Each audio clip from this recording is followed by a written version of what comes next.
আসসালামু আলাইকুম এভরিওয়ান, কেমন আছেন সবাই? আজকে আপনাদের সাথে খুবই ঝটপট হাতের কাছে থাকা সামান্য কিছু ভেজিটেবলস দিয়ে কিভাবে বাসায় বাচ্চাদের জন্য বা মেহমানদের জন্য সুন্দর একটি ঝাল পরোটা বা ভেজিটেবলস পরোটা তৈরি করা যায় সেটার একটি রেসিপি নিয়ে চলে আসলাম। চলুন তাহলে এই সুন্দর রেসিপিটা দেখে নেওয়া যাক।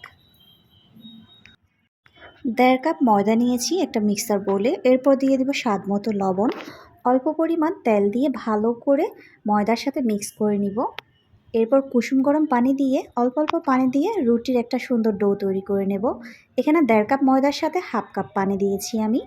বেশি পানি দিতে হবে না। আবার একটু করে তেল ব্রাশ করে দিয়ে আধা ঘন্টার জন্য রেস্টে রেখে দিয়েছি।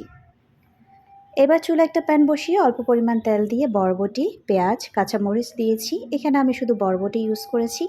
আপনারা চাইলে যে কোনো সবজি, গাজর, আলু, চিকেন এখানে অ্যাড করতে পারেন। এতে করে কিন্তু খেতে আরও ভালো লাগে। এরপর দিয়েছি স্বাদ মতো লবণ, গোলমরিচ, দিয়েছি 1/2 চামচের মতো গরম মশলা।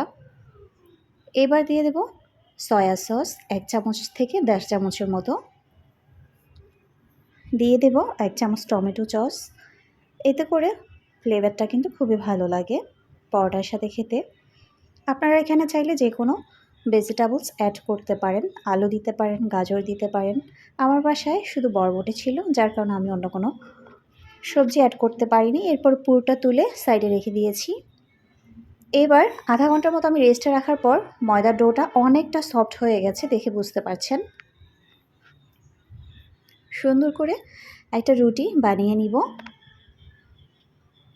ঠিক এই প্রসেসে বানিয়ে নিলাম, একটু মোটা করে রাখলাম যেন ভাজার পর পুরটা বেরিয়ে না আসে।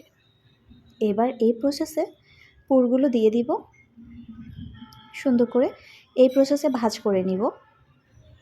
বাস আর কিছু করতে হবে না, এতটুকুই। হালকা হাতে একটু ড্যাব ড্যাব করে দিব যেন পুরটা বেরিয়ে না আসে। এবার চুলায় প্যান বসিয়ে অল্প পরিমাণ তেল দিয়ে পরোটাটা সুন্দর করে ভেজে নিব।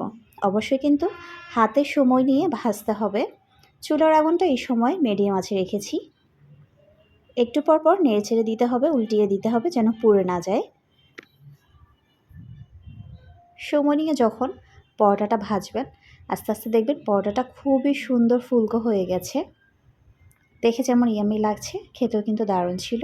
বাচ্চারা কিন্তু খুবই পছন্দ করবে বাচ্চাদের টিফিনে, এবং আপনারা চাইলে মেহমানদের জন্য ঝটপট করে নিতে পারেন। আমার বাচ্চা কিন্তু খুবই পছন্দ করেছে।